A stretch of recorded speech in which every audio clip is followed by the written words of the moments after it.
اپنی قوم کو بتوں کی عبادت سے کہتے ہوئے روکا اللہ تعبدوا الا اللہ انی اخاف علیکم عذاب یوم عظیم، کہ اے قوم کے لوگوں اللہ کے علاوہ کسی کو نہ پوجو، میں دیکھ رہا ہوں کہ تم نے اگر شرک کا گناہ کیا تو اللہ تمہیں بڑے عذاب سے کیا کر دے گا، دوچار کر دے گا۔ میرے بھائیوں اور دوستوں، آپ ذرا غور کریں کہ قوم کے لوگوں نے حضرت ہود علیہ السلام کو کیا جواب دیا۔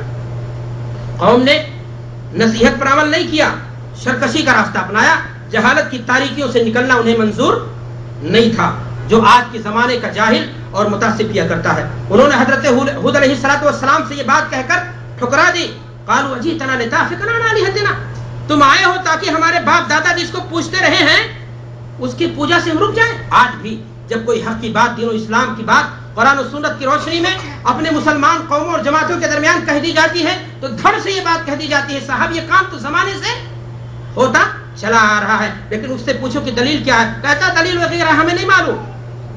اگر یہ چیز حق نہیں ہے تو اتنے بڑے بڑے علماء کیوں کر رہے ہیں، اتنے بڑی بڑی ٹوپیاں ان کے لگا کر کے میڈیا میں بیٹھے ہوئے لوگ ہیں، اگر یہ دین نہیں ہوتا، اگر یہ بدعت ہوتی، یہ شرک ہوتا، یہ کفر ہوتا تو سارا کام یہ انجام نہ دیا جاتا۔ آپ تو ہم کو جو ہے دین سے نکالنا چاہتے ہیں۔ میرے بھائیوں اور دوستوں، حضرت موسیٰ علیہ السلام سے انہوں نے جواب دیا، کہا کہ اجئتنا لتعفکنا عن آلہتنا فأتنا بما تعدنا ان كنت من الصادقین، جاؤ جاؤ، آج یہی جواب دیا جاتا ہے۔ اگر تمہاری بات ہم نہیں مانتے ہیں اور تمہاری بات حق ہے تو اللہ ہم پر کیا بھیج دے گا۔ اللہ اکبر، قوم کتنی جاہل تھی، وقت کے نبی کو پھٹکار دیا، جھٹکار دیا اور ڈیمانڈ کر بیٹھی قوم اپنی بربادی کا کہ اگر ہم ناحق ہیں، اگر ہم حق پر نہیں ہیں تو جاؤ تم عذاب لے آؤ، عذاب سے ہمیں کیا کر دو۔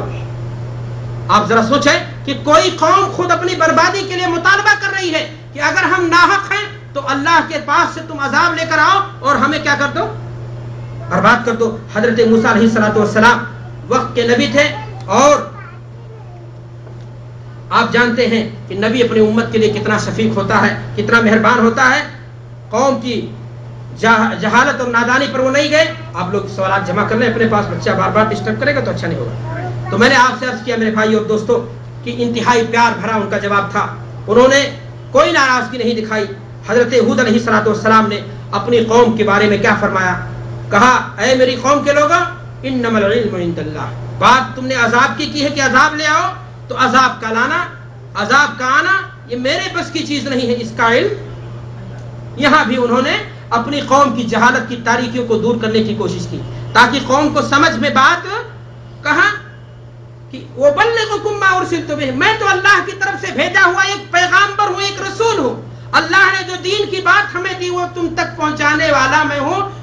عذاب آئے گا کہ نہیں، عذاب آئے گا تو کب آئے گا، کیسے آئے گا، یہ میرے بس کی چیز نہیں ہے، یہ ہمارے رب کے ہاتھ کی چیز ہے اور وہ چاہے تو وہ کرے۔ لیکن ہاں ایک چیز جو میں دیکھ رہا ہوں، وَلَكِنِّي أَرَاكُمْ قَوْمًا تَجْهَلُونَ، لیکن میں یہ بات ضرور دیکھتا ہوں تم بڑی جاہل قوم ہو، خود اللہ کی معصیت اور نافرمانی میں لگے ہوئے ہو، معصیت اور نافرمانی سے نکلنے کا نام نہیں لیتے، اور طرفہ اور تماشا تمہارا یہ کہ تم ڈیمانڈ کرتے ہو کہ تم اللہ کی طرف سے کیا کر لو، عذاب لے آؤ اور ہماری بربادی متعین کر دو۔ میرے بھائی اور دوستو، اگر آیت کریمہ میں آپ غور کریں گے تو ان کے یہاں جہالت کی 3 قسمیں پائی جاتی ہیں، اور قرآن مجید کا انداز بیان دیکھیے۔ حضرت ہود علیہ السلام نے، وقت کے نبی نے کیا کہا، کہا وَلَكِنِّي أَرَاكُمْ قَوْمًا تَجْهَلُونَ، جمع کا صیغہ لائے ہیں۔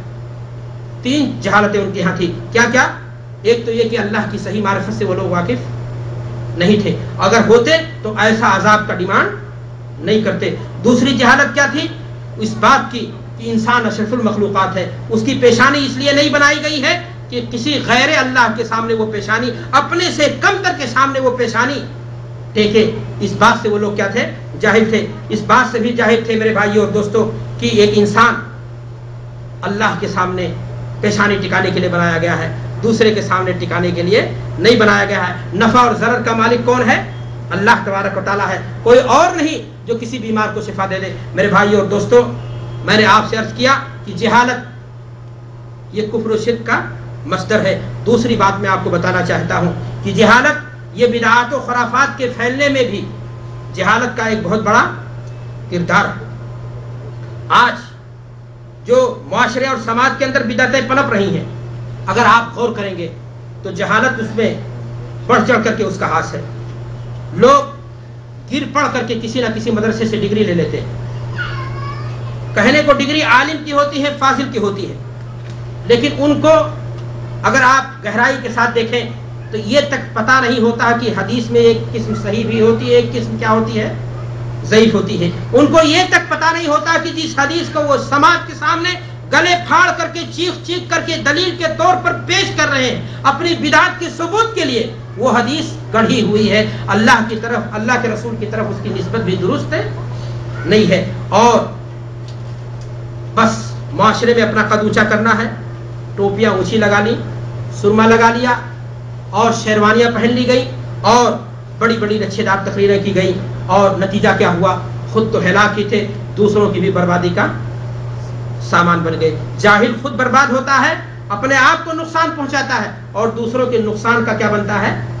سبب بنتا ہے. میرے بھائی اور دوستو، قرآن مجید میں اللہ تبارک و تعالیٰ نے ایسے لوگوں کے بارے میں فرمایا ہے وَلَا تَقْفُ مَا لَيْسَ لَكَ بِهِ عِلْمٌ إِنَّ السَّمْعَ وَالْبَصَرَ وَالْفُؤَادَ كُلُّ أُولَٰئِكَ كَانَ عَنْهُ مسؤولا. کہ جس بات کی تمہیں خبر نہ ہو اس کے پیچھے مت پڑو، جس بات کے بارے میں تمہیں علم نہ ہو اس بارے میں زبان، خاص طور سے مسئلہ دین کا ہو، تو انسان کو وہاں اور ہی زیادہ احتیاط کرنی چاہیے. یاد رکھو کہ کان، آنکھ اور یہ دل تینوں اللہ کے ہاں جواب دہ ہوں گے. اس لیے کہ یہ تینوں کا ذکر اس لیے اس آیت کے اندر آیا، اس لیے کہ انہی تینوں چیزوں کا تعلق علم سے ہے. انہی تینوں چیزوں کے ذریعہ سے انسان معرفت حاصل کرتا ہے. میرے بھائی اور دوستو، اللہ تعالیٰ نے دوسری جگہ قرآن مجید کے اندر ارشاد فرمایا قل انما حرم ربی الفواحش ما ظہر منها وما بطن والاثم والبغی بغیر الحق وان تشرکوا باللہ ما لم ينزل به سلطانا. آگے اللہ تبارک و تعالیٰ نے فرمایا وان تقولوا علی اللہ ما لا تعلمون، کہ اللہ کے بارے میں وہ بات کہو جس کا علم تمہیں نہیں ہے، اور اگر کہو گے تو پھر طوفان کھڑا ہوگا. بدعتیں کیا ہوں گی؟ رواج پائیں گی. برائیاں کیا ہوں گی؟ شر و فساد کیا ہوگا؟ پھوٹے گا. برائیاں کیا ہوں گی؟ جنم لیں گی اور بربادیوں کا بول بالا ہوگا. میرے بھائیوں اور دوستو، ایسے لوگوں کے بارے میں اللہ کے رسول جناب محمد رسول اللہ صلی اللہ علیہ وسلم نے فرمایا ہے کہ من افتى بغیر علم کان اسمه علی من افتى. اگر کسی انسان نے بغیر جانے فتویٰ دیا تو اس کا گناہ جو ہے کس پر پڑے گا؟ فتویٰ دینے والوں پر پڑے گا. حضرت عبداللہ بن عمرو بن عاص رضی اللہ تعالیٰ عنہ سے روایت وہ بیان کرتے ہیں کہ میں نے نبی کریم صلی اللہ علیہ وسلم کو فرماتے ہوئے سنا ان اللہ لا ينتزع العلم من الناس انتزاعا، کہ اللہ تبارک و تعالیٰ لوگوں سے علم کو ایک بار کی نہیں اٹھائے گا، ولکن يقبض العلم، اللہ علماء کو کیا کر لے گا؟ اٹھا لے گا، اور ان کے اٹھنے سے علم کیا ہو جائے گا؟ اٹھ جائے گا. پھر کیا ہوگا؟ فیبقى فی الناس رؤوسا جہالا، جاہلوں کا دور چلے گا. یفتون بغیر علم، بغیر علم شریعت کو سمجھے اور بوجھے لوگوں کو فتویٰ تقسیم کریں گے، بانٹیں گے، پرچار کریں گے، اور یذلون و یذلون، گمراہ ہوں گے اور دوسروں کی گمراہی کا کیا بنیں گے؟ سبب بنیں گے. میرے بھائیوں اور دوستو، یہود و نصارہ کی گمراہی کا سبب کیا تھا؟